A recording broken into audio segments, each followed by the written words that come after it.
Hello. Kain ka na? Ha? Kumain na ikaw? Saan yung kasama mo? Ha? Ha? Dali. Saan yung busin mo yan, ha? Yung mga bibi mo. Basa ikaw eh. Nagpakabasa ka eh. Hindi ka doon sumisilong sa tinutulugan itong may anak.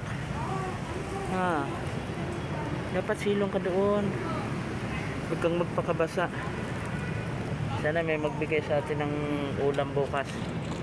Para may ulam kayo. Wala tayong ulam na eh. Sige na, busin nyo yan. Dali. Meron pa isa doon sa kabila. Sige na. Sige na. Oh, bigyan nyo yung pusa. Ha, bigyan nyo yung pusa. Ha? Bigyan nyo yung pusa. Ano? Ah, yung baby mo ha. Sige na, sana may magbigay sa atin ng ulam. Ay wala nang ulam eh. Para may ulam kayo dito.